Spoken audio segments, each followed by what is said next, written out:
Good morning, everyone. Good morning. Welcome to the decision session of the Executive Member for Culture, Leisure and Communities of City of York Council. It's Tuesday, the 31st of January, 2023, and we're here in the Thornton room of West Offices.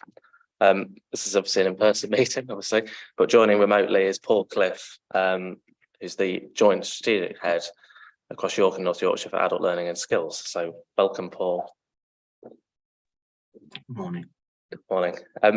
Item 1 is declarations of interest. Looking at the agenda today, beyond what's on my register of interest, I don't have any additional interest to declare. Item 2 is the minutes, to approve and sign the minutes of the decision session held on Tuesday, the 3rd of January, 2023. And again, having read the minutes, I'm happy to sign them as an accurate record. Yes, thank you. Thank you very much. Item 3 is public participation. So we don't always have public participants at my decision sessions. So very pleased that we do today. And although I think most people will be familiar that it's 3 minutes, I think because we only have 4 public speakers and I'm in no rush, I'm not going to be too stringent or look at the clock too much. Our first public speaker, speaking to agenda item 5, the Human Rights City Commitment Strategy, is Mr. Flick Williams, and I understand you're joining remotely. Good morning. Good morning. Shall I begin now? Yes, please. Thank you. I wish to thank officers for this report and offer my thanks for attempting to move this stalemate situation forward. My problem lies with the politicians and the very evident lack of political will to properly address the obvious and apparent contradiction between continuing to herald our city as the first ever human rights city and the decisions made by this administration, which are not consistent with the human rights of disabled people. Firstly, Councillor Smalley, I wish to ask why this report is coming here to your decision session and not being taken to executive. Surely this is so significant and important an issue, it should be being presented there. Or are we just in a holding pattern, treading water until after the election? I do question the priority given to holding a national annual or biannual human rights conference. Whilst the blue badge ban remains in place, this seems to me to guarantee the highlighting of City of York's hypocrisy in claiming human rights city status whilst pursuing a policy that flies in the face of that commitment. Whilst I do very much appreciate the commitment to expansion of officer resource inequalities, which is now bearing fruit, the November meeting of Customer and Corporate Service Management Scrutiny laid bare the woeful lack of progress on mitigations for disabled people a whole year on from our exclusion being made permanent. Fundamentally, there are many disabled people for whom there simply is no mitigation, which has been accepted by this authority, and that is where the fault line lies in all of this. Nobody left behind. Human rights to a private life and not be discriminated against do not make distinctions between those who are a manageable level of disabled and those whose impairments require high support needs, therefore too disabled for their needs to be met. Furthermore, Councillor Smalley, we learned that in your role as executive member holding the portfolio for equalities, you went to Harrogate and addressed the Local Government Association conference on the challenges being faced in York for equalities and human rights. When we submitted a freedom of information request, we were told there was no record of the address you gave. So much for an open and effective council. The disabled people's movement has a mantra, nothing about us without us, and yet we still don't know what you said to the people assembled in Harrogate about the problems posed to your administration's equalities agenda by us as disabled people. Should you be re-elected in May, I urge you to avail yourself of the disability equality and human rights training that will be offered post-election. There is not a hierarchy of protected characteristics in the Equalities Act or the Human Rights Act, yet this administration continues to operate in a way that puts us as disabled people at the bottom of it. But that's not to say you don't also have significant issues around racism to tackle, and I include in that the Gypsy, Roma and Traveller community. Thank you. Thank you very much, Ms Williams, for your comments, and they'll be taken into account when we get to agenda item 5 and recorded into the minutes. Thank you for joining us. Our next public speaker is Mr. Stephen Pittham, speaking to agenda item 5, Human Rights City Commitment Strategy. And welcome, Stephen. And similarly, I won't look at my phone in terms of timing too much. Great, thank you. Thank you. Good morning. My name is Stephen Pittham, and I am speaking as chair of the steering group for the York Human Rights City Network. As the report, which we welcome, mentions, the network is the civil society partnership hosted jointly by York CVS and the Centre for Applied Human Rights at the University of York. We have been working together since 2011 on York becoming a human rights city. We were delighted that 6 years ago and 6 years from now in 2017, we reached the point where all political parties, and I want to stress all political parties represented on the City of York Council, agreed to the city declaring itself as the UK's first human rights city. We became one of a network of 7 cities across Europe to have this status. I think everyone acknowledges that it has been the civil society partnership which has led the way on this idea. In this context, we welcome the council preparing its paper on this. It's an important development. York Human Rights City Network supports the gist of the paper and its recommendations. In particular, we commend the recommitment to the declaration made in 2017, the commitment to jointly explore with the network the right nature of the architecture for the way civil society meets with the council on human rights issues, the commitment to develop training and leadership in human rights and equalities within the council, and the commitment to hold regular planned meetings between the York Human Rights City Network executive and senior members and officers of the council. Having said this, we cannot ignore the fact that this paper has come about as a result of a crisis. This is described honestly in the paper. The network strongly believes that human rights considerations were not taken into account by the council on the city centre access decision, otherwise known as the Blue Badge ban. The views of the network, based on a professional human rights assessment, were ignored. The York Human Rights City Network hasn't changed its mind on this and publicly and strongly supports the Reverse the Ban campaign.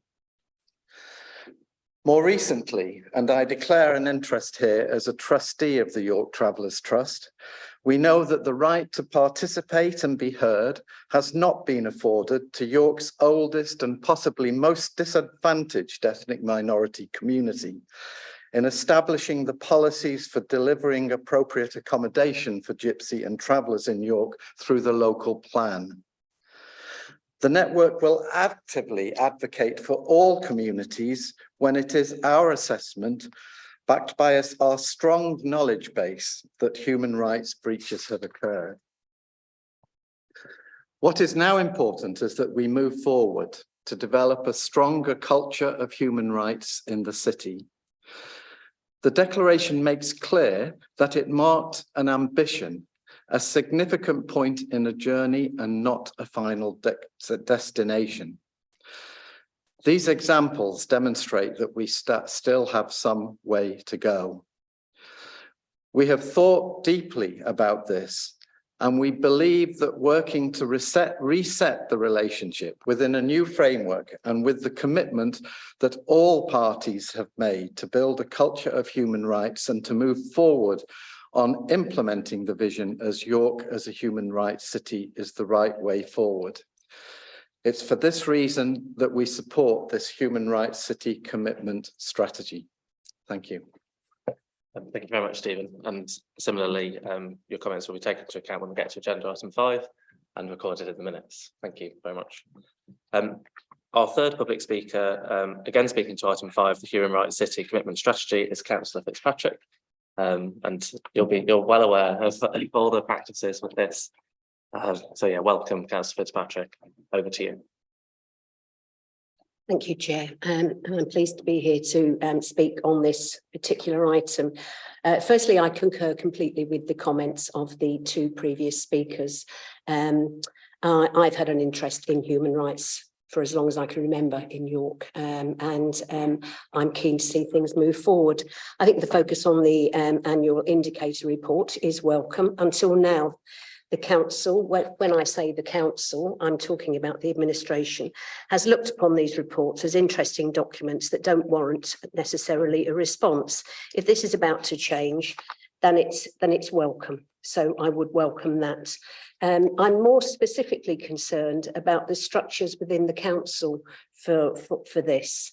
For example, there's reference to new officer team being brought together to focus on human rights, equality, diversity, inclusion. How many officers will be part of this team beyond the single access officer point, especially as it said there will be no financial cost to this. So I'm quite clear to hear about that. On training of staff within the council, again, welcome, but more detail needed of how this will be done to ensure its importance. Otherwise, how will they be able to carry out the accurate assessments? I'm pleased to see that we're talking about not just an equality impact assessment, but human rights in there as well. I have to say from experience, it's hard enough to get committees to actually even complete the equalities impact assessment, never mind adding on the human rights bit to it as well. So, you know, I mean, it's really imperative that it's explained how that training is going to take place. The timing of this in terms of the training is particularly important when the Gypsy and Traveller community have just highlighted their exclusion from the local plan process. It highlights exactly why the action point on training and embedding human rights and equalities in day-to-day council decision-making is so important. I am also concerned about the omission of any opposition parties in this. Now, to be quite clear, human rights is not a party political issue, but we have had the Human Rights and Equalities Board that has had opposition representation on.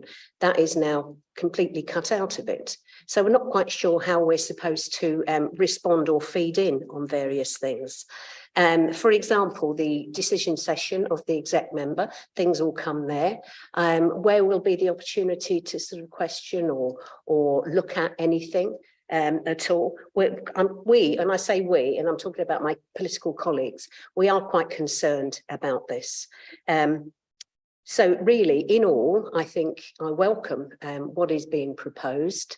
And I watch with interest how this working group is going to operate, given that, as I say, that there is no opposition within the council involved in that. I want to see transparency and I want to see how decisions are going to be made that will include a cross-section of people and within the council. Okay, so I'll leave it at that for now. Thank you. Thank you very much, Councillor Fitzpatrick, for your comments. And similarly, they'll be taken into account when we get to agenda item 5 and recorded in the minutes. Thank you very much. Our fourth and final public speaker is Ms. Caroline Hunter, again speaking on item 5, the Human Rights City Commitment Strategy, and speaking on the rights of Gypsy and Traveller communities in York. Welcome to the meeting. Thank you. Thank you very much. My name is Caroline Hunter. I'm the chair of York Travellers Trust. And if you can bear with me, I had a stroke 7 years ago, and sometimes I can't get the words out. So please. I'll take my time. That doesn't seem to be a problem this morning. Anyway, so what I want to do is set the scene and then say something about the local plan that other people have already mentioned. So thinking about the national picture, I think the community in York is similar in terms of the Gypsy and Travellers community as being one of the most deprived. Some of the greatest human rights violations by the state in the UK are undertaken against the traveller community. And I think we need to think that York should be leading the way as a human rights city in this area and shouldn't be doing what the national government is doing. So that's setting the scene. I then want to turn to the local plan and make 3 points on that.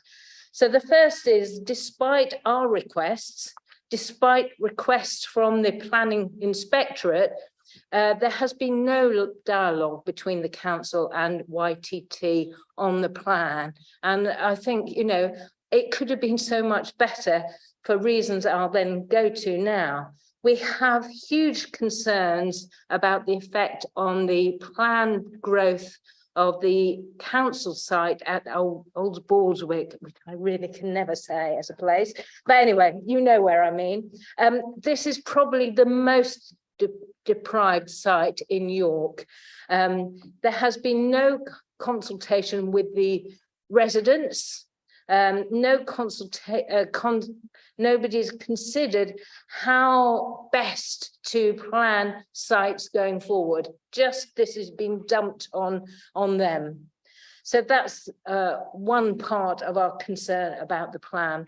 The second part that we have a concern about is the plan for new sites using section 106 monies.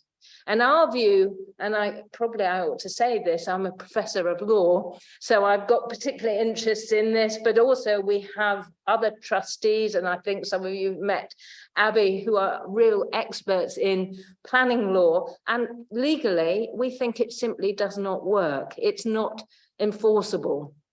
It can be made to work using affordable housing policy, but in our view, the legal legal advice that the council has had, which is that that can't be done, is simply wrong. So I would urge your planners to talk to us and to do it before that's too late, before that plan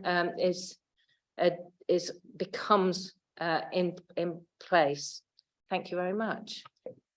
And thank you very much, Ms Hunter, for your time, and likewise your comments will be taken into account. We'll get to item 5 and recorded in the minutes. And just a thanks to all public speakers for speaking today. I know it's is it Tuesday? Tuesday morning. Thank you for joining us, as well as those in the public. That brings an end to the public participation for this meeting. So we move on to item 4, which is the York Learning Self-Assessment Report for 2021-2022. And we have Angie in the room, and I believe probably over to you, Angie. Thank you very much. So what I'm presenting to you today is our yearly self-assessment report, which we will send to Ofsted today. It's for 2021 to 2022, so it's last September to last August. The report represents how we have performed in that year and how we feel we are doing and what we need to improve on. So the key points I felt were worth highlighting was point 7, that our performance overall is still good. Achievement is above national benchmarks, which I think is very good as well. And our learners really enjoy learning with us. I think that's really important. That's what we do well. Functional skills performance has dropped a bit this year. So I'll go into that a bit later. And then the 16 to 18 study programme, which you know quite well, which is in Winterscale House, that's still been performing really well. And I'm really pleased to say that 78% of those learners have progressed with really positive outcomes this year, which is again increased from the year before. And they're hard learners to get positive outcomes for, so I think that's a really good improvement. We've also taken on specialist training for that team for trauma-informed teaching, which has been needed. We have found there's more challenges since COVID with some of the young people. They have suffered quite a lot through that, and their mental health needs more support.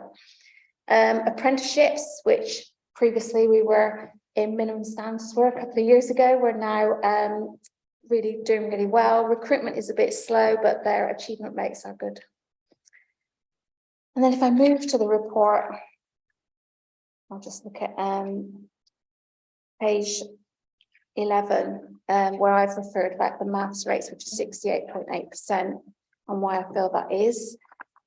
And then the key areas for development on page 12, which is improve our induction processes for functional skills to improve those achievement rates for English and maths, further develop our employability skills programs, which is in line with the national objectives, and strengthen our learner voice to make sure that they have more input into what we're doing and how we're doing it and what they'd like to see we're doing. And then the last thing I'd like to point out is that the apprenticeships achievement rate is on page 14 is one of our strengths, is actually above the national average as well at 71.4%, which is, it's actually a really challenging time with apprenticeships. There's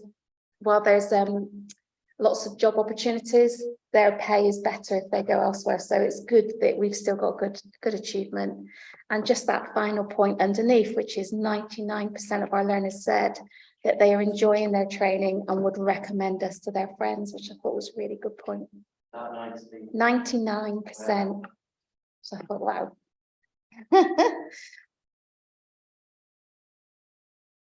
And then I've gone further to go into detail on the maths on page 16 as our area for development. I'll talk further if you want to ask me anything. Okay. No, thank you ever so much. And that, Okay. yeah, 99% would recommend to a friend is, you know, I'm sure many organisations would cry out. Indeed, the whole council would probably welcome if we're close to that figure. Yeah. No, that's absolutely fantastic. Yeah, just on the maths provision, just because I guess that is, I guess, flagged it within the report as an area that's below, I guess, national average. I guess to explain, like you said, in terms of how that's come about and the reasons behind that. Of course. So we had quite a few groups of learners on small aims. And so for example, if you've just got 2 learners on one aim and one drops out, that immediately puts that group at 50%. So we've had a few groups like that. We've had some learners on GCSEs maths, they wanted to engage and do it while they were working. Obviously, a lot of our adults are also working due to low employment, not being able to, their employers not being able to recruit staff. They've had to take on extra shifts. That's put on extra pressure on them to be able to attend their learning. And because they're doing it distantly, it takes a lot of dedication and commitment to fit in the extra study that's needed when you're not in a class face to face. And that has affected the results, unfortunately, for GCSEs as well. But it's mainly within functional skills, and mainly it's down to them being able to come to learning, or because they were low class sizes. And also, let's not forget, we're still past COVID, and there was a lot of sickness last year, and that affected attendance as well. And just as with any learning, if you miss a few classes, it can severely affect how you progress. And although we've put in lots of strategies to catch people up, they still have to have the time to do that and attend that. And that has affected our overall grades, but we're aware of it, we're admitting it, we're very transparent over that, and we're working on it to make sure people are much more aware of what we're expecting from them when they start. No, that's brilliant, thank you. And just finally, I guess within this period of self-assessment, there was a new chair of the Governance Improvement Board and possibly some other changes. So just, I guess, how is the board?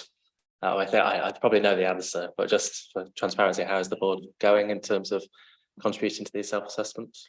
It's been great. It's been really good this year. And so as the governance board has sort of settled in and really come to grips with what we do and how we do it, they have then, certain parties have taken on key roles, if you like, to become more involved with the team. So we have somebody now is starting to get involved with finance with me and understand whether we're financially sound, whether we're looking after our funding and where we're putting it to. We have someone else who is an employer who looks at our Pound Plus policy to make sure that we are using our funding wisely within the non-accredited wider community learning area. And we have another one that's getting involved in operations. We have someone who's involved with our high needs provision. and so on. And another one's getting involved with learner voice and about how learners are responding to the learning. And that means that they're coming to the meetings with more information and challenge for us. And then that gives us a lot more thought as to what we're doing. So for the SAR, for example, has also been through the improvement board, and they've had a look at it, and they've taken comments and impacted on how that looks as well. That's brilliant. Thank you ever so much. Yeah, with that, I'm not going to be relieved that I'm not going to make any changes or anything before you get it sent off to Ofsted. No, thank you very much for talking to the item, and once again to the whole York Learning team. I think this, I guess, highlighted, so we're looking back at over 12 months, just the change that has, and all the difficulties from aftermath of COVID, employment situation changing across the country, and challenges with learning generally. So thank you so much to yourself, Paul, as well, and the whole York Learning team.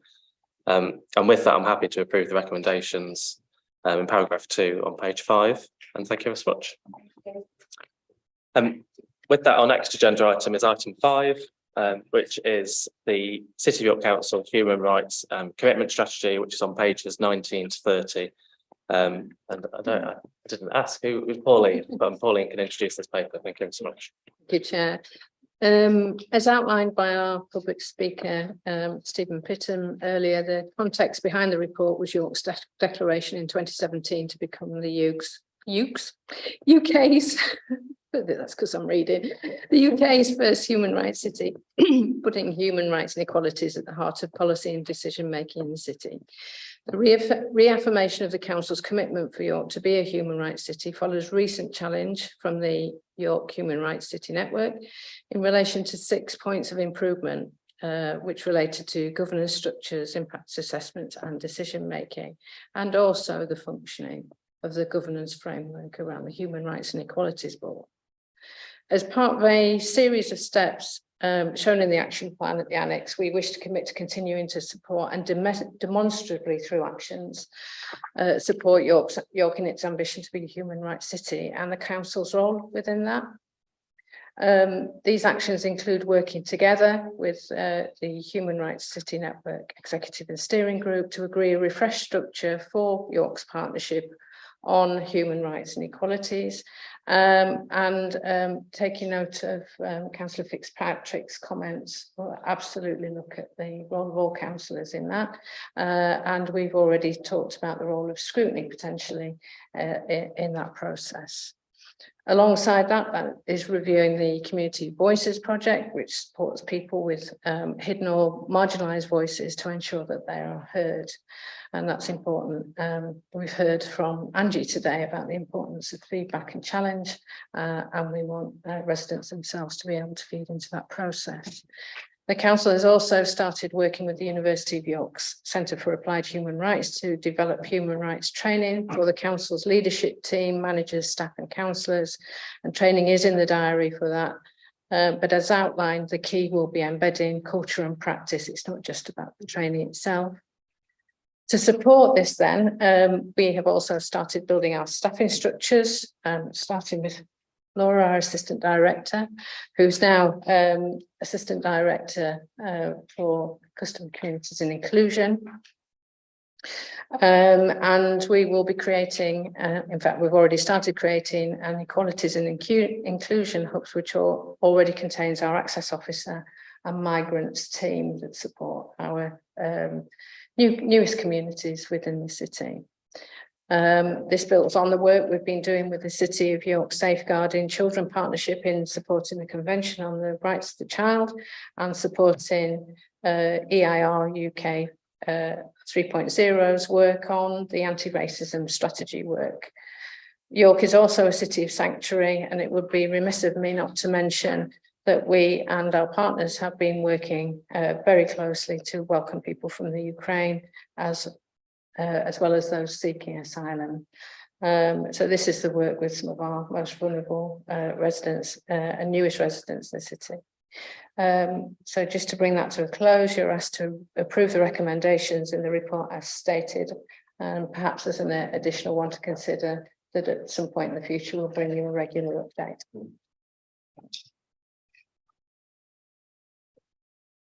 Thank you very much. No, thank you, Pauline, for the update. And it might be yourself or Laura, just picking up on a few of the comments from public speakers. To be honest, I completely agree with about the vast majority of what everyone said in public participation. In particular, I guess the annual indicator report. I think more clarity on how actually the council is responding to that, because an awful lot of work, time, and investment goes into producing that. And although I think, I feel there are things that have happened as a result of those things that have been flagged, some of which is detailed in the report. So more clarity and I guess accountability there in terms of how the council and city is responding to that indicator report. Yeah, I agree, would be welcome. I guess you've talked about the officer team. I guess, is it worth just going into a bit more in terms of day to day how that'll work in terms of their meeting, prioritising, workload, in terms of the new officer, well, not new officers, but the new format in which the equalities and human rights is discussed.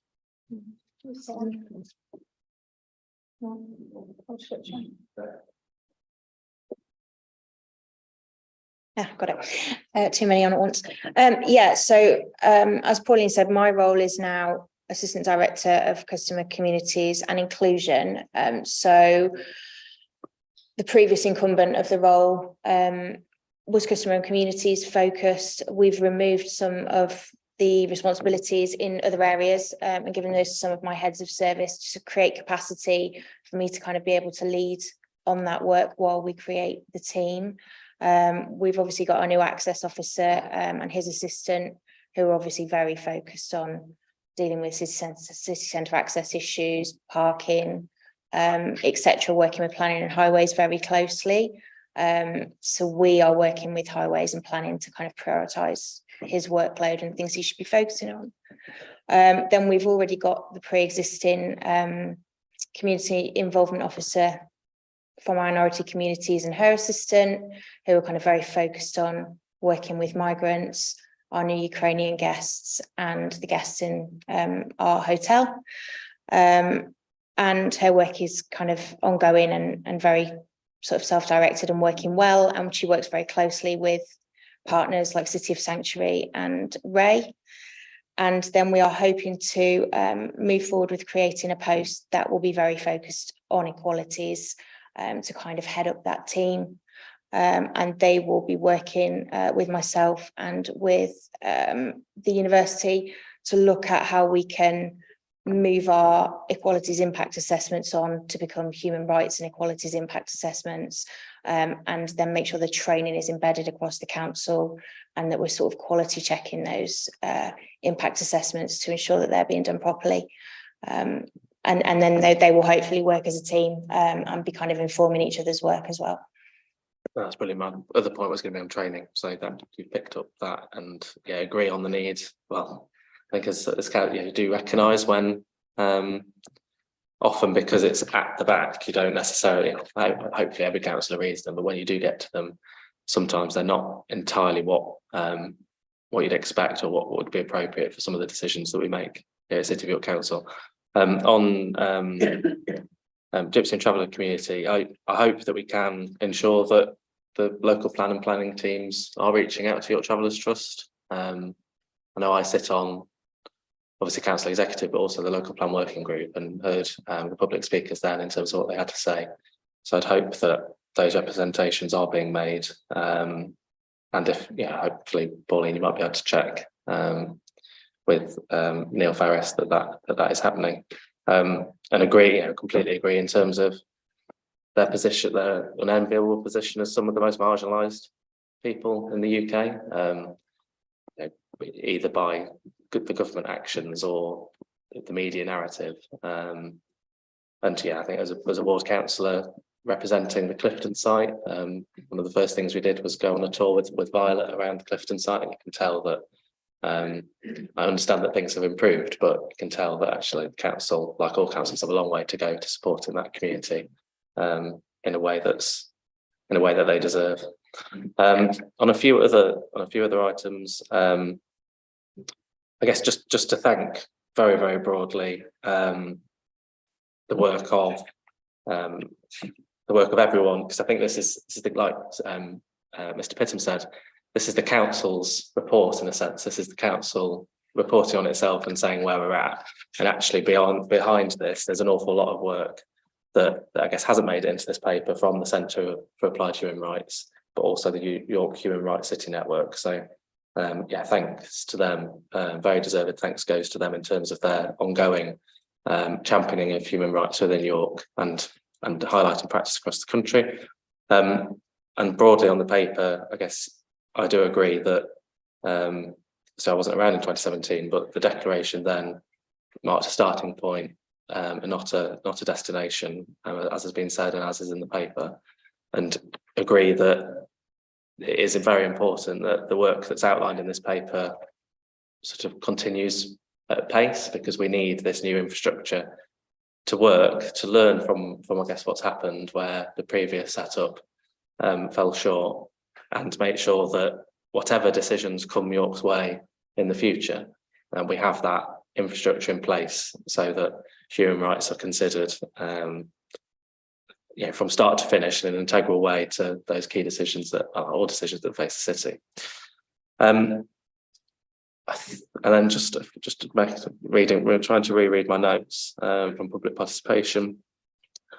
Finally on the my comments to the LGA conference in Harrogate in June last year, I was filling in for a colleague, so a colleague hadn't made it, and so I had about half an hour's notice. So I can say with honesty that there are no notes and were no notes for my talk at that conference.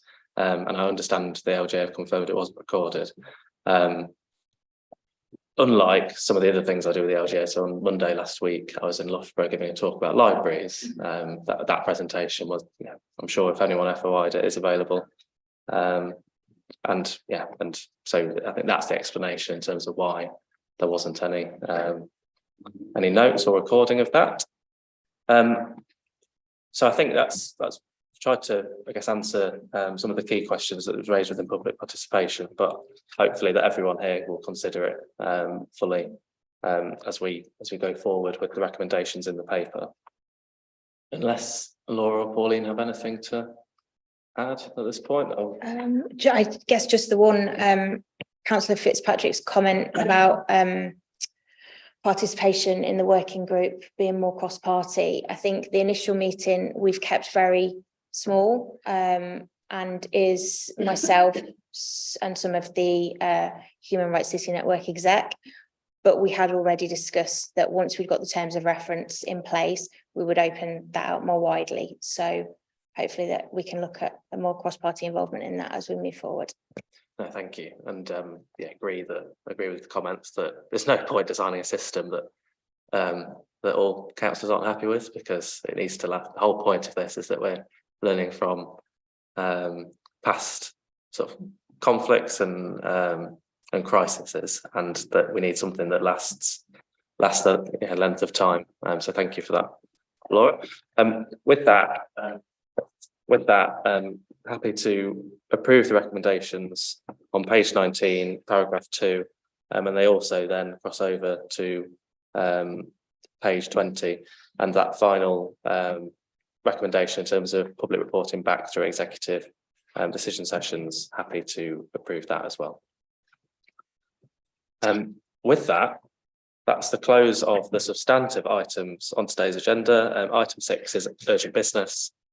You'll be pleased that I don't have any urgent business to talk about, and so that brings the meeting to the close. Thank you ever so much to everyone who's facilitated today.